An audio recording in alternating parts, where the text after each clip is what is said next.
Hey guys and girls, my name is Alan and welcome to this gameplay commentary. As you can see, today we're going to be doing some Battlefield 1 open beta. I have finally managed to complete all my commentaries I went to do for Titanfall 2. Well, there's only two of them anyway, but I've managed to get them done, managed to get them uploaded. They're on the channel now if you're interested in hearing my first impressions of that beta. No highlights collections have gone up yet. They will be coming for both Titanfall and for Black Ops 3? Well, actually, I do have some Black Ops 3 highlights collections that I'm working on, which is why I mentioned that. Well, which is why it's on my mind at the moment. But no, Titanfall highlights collections and Battlefield 1 highlights collections are going to be coming up soon. And as I said in my previous video, there are a couple of Uncharted chest opening videos that are also due to go up as well. Because, as I said, I've had to clear some relics because I've been earning, you know, from doing challenges and stuff. And also, speaking of Uncharted 4, earlier this morning I found out that the next DLC is going to be officially announced on the 21st of September, so next Wednesday I think, if my dates are correct. So they're going to do like another live stream. I'll of course be watching it, making notes, and then I'll summarize it and I'll be posting that to Acorn Vision. So check out that channel on after Wednesday, because I'll probably be doing it on Wednesday obviously, unless it gets delayed, because I know last time they did a live stream it got delayed by 24 hours. So assuming no delays, the video should go up on Friday, maybe. I'm thinking Friday, Saturday at the latest, I'm hoping. It normally takes me about a day to edit and record and to go over the footage again and so on and so forth. So let's say Friday, Saturday is when it's predicted to go off. I don't want to leave it too late, obviously, because it's news and, you know, I want it to be fresh for everyone to enjoy.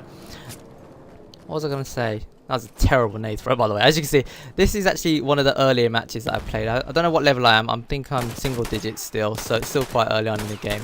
I did actually manage to get to quite a high level in the beta. Not to brag about it, I'm just saying, because the way the point scoring works in Conquest, and actually, maybe I should start from the beginning. Alright, so the match we're watching is obviously Battlefield 1 open beta. I did play quite a lot of it because I had some time off. This is quite an early game, as you can probably guess by that awful nade throw, and also by the fact that I jumped off the horse, even though being on the horse and flanking these enemies would have been the best situation I could have been in. So as you can see, noob gameplay all around. And also, as you can see, my screen's red because I've been hit by a sniper, and I foolishly decided to carry on wandering out in the open, track down these guys, not worried about where I took the shot from.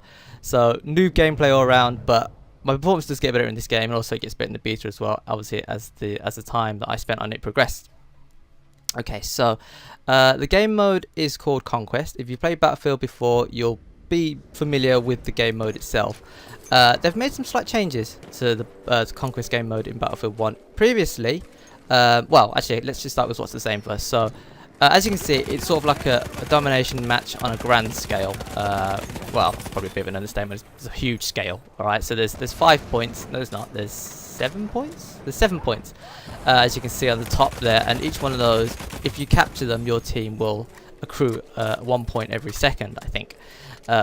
Something like that. And basically, it's, as I said, it's just domination on a massive scale. So these points are spread out across the map, and the map is huge, right? Well, I guess like 6 of the points are sort of clustered in a certain area, and then there's this one objective, I think it's E, it's just way out in the middle of nowhere, and I don't really understand the logic behind putting it so far away. But as I say, it's spread out, and obviously the more points you capture, the more points your team will earn. And the first team to hit, I can't remember what the score limit is. I can't remember off the top of my head now. I think it's 300, I'm tempted to say. 200? I don't know. Anyway, first team to hit that many points wins the match. And as you can see, if more than one enemy player is on a point, let's say you're on a point and the enemy player is on a point, then you've got one person each on the point, and that point doesn't get captured by either side, so it'll just stay sort of contested, as you can see there. However, as soon as a teammate turns up, whether it's a friendly teammate or an enemy teammate, whoever has the numbers advantage on that point will then start to slowly cap that point.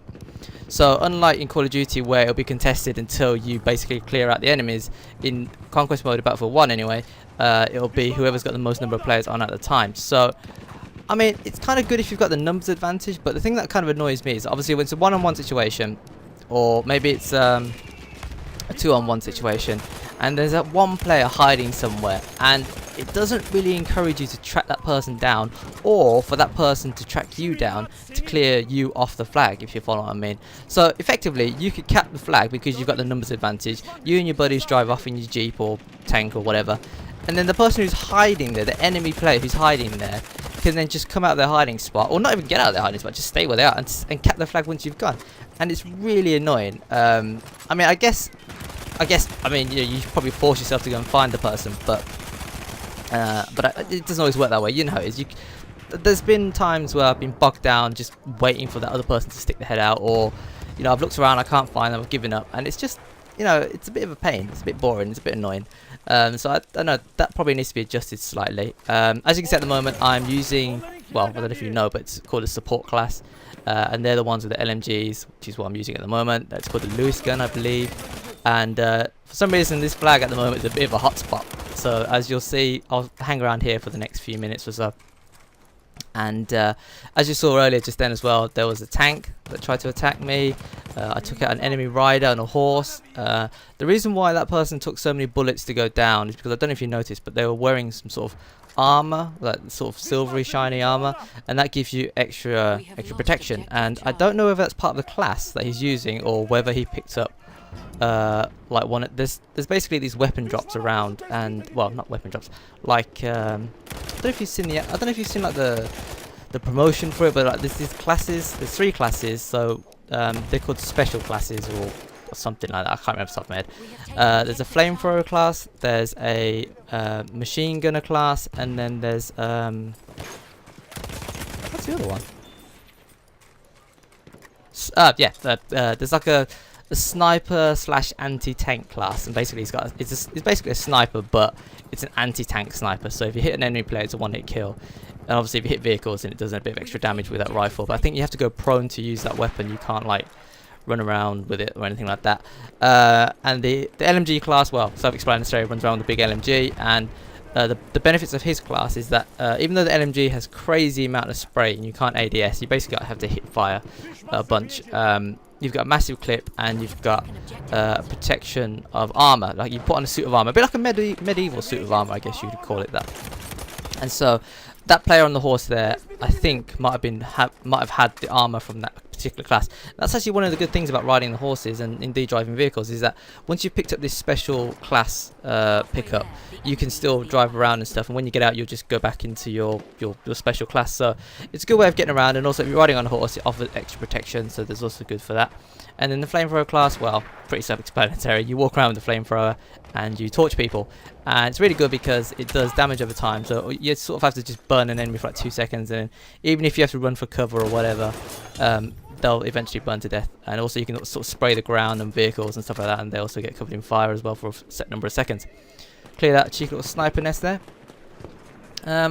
One of the things I noticed about this beta, and I don't know if it's just the game mode or maybe there's something I'm missing, but when enemies shoot, and that's one of the reasons why earlier at the start of the video you saw me not do so well against that sniper, was if you get hit by a round or something, or if enemies shoot at your location, they don't get really pinged on the map, so you don't really know which direction it's coming from.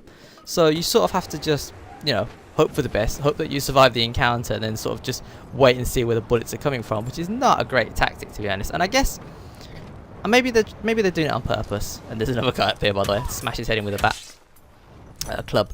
I don't know if they've done it on purpose so that, I guess, a sense of immersion or something, because in real life obviously you wouldn't get like a radar ping or anything like that, but I just feel that in certain circumstances maybe it would be better if enemies were pinged, or maybe just some sort of a clue as to which direction you're taking fire from. I mean, I guess on the other hand, you could say, you know, it makes it a bit more entertaining, because, you know, as soon as you get hit, you're like, oh, where have I been hit from? You know, hit the deck, find some cover, and then obviously, you know, just regroup and just, again, hope to survive, and then track down the enemy afterwards. But I just feel that sometimes it can be a bit annoying. I mean, the players were right next to me, on top of me even, on the roof, and I didn't know they were there until I turned around and physically looked, because I heard the shot. And, you know, I shot an enemy player as well in that area, so really they should have known I was there, but I guess it works both ways, right? The vehicle I'm in now, I believe, is an armoured truck. Carries 5 people, so you've got the driver, you've got 3 sub-gunners, and then you've got the main tower on top, as you can see there with a big machine gun. Vehicles in this game are pretty decent in general. The tanks are really good. I will talk more about that when I show some tank gameplay, and I've got some pretty decent matches of me in the tank, so I definitely look forward to showing that with you. The planes, I mean, you saw at the start, I was really hyped before the beta about flying planes and, you know, teaming up with buddies and obviously, you know, letting them be gunners or me be a gunner and they be a pilot. And it was a little bit disappointing, the flight combat, I'm not going to lie to you. And again, I don't know if I can't remember if I've got any good footage or not to show, but in general I was a little bit disappointed by the air combat. Vehicle combat is pretty decent. As I said, I'll talk about that once I get around to showing you my my vehicle combat footage. Infantry combat, you've seen, I mean, you've seen a little bit so far. I think that opening section of me holding down B point is indicative of the entire game. If the action is concentrated in a certain area, it can be quite fun. However, as you've seen in the last couple of minutes, when you're traveling from point to point, there's a lot of open ground, there's a lot of empty buildings, and it's very rare that you come across enemies. I mean, I found one now, but only because I've sort of reached the other point. Again, I don't know if it's the game mode or just the map, but there's points where it's a little bit boring, if I'm quite honest. And so, I don't know, maybe it's just me coming from COD and I expect there to be an enemy around every single corner. Anyway, game's come to an end, as you can see. I finished 17-3, still one of my earlier matches, so pretty decent performance if I do say so myself.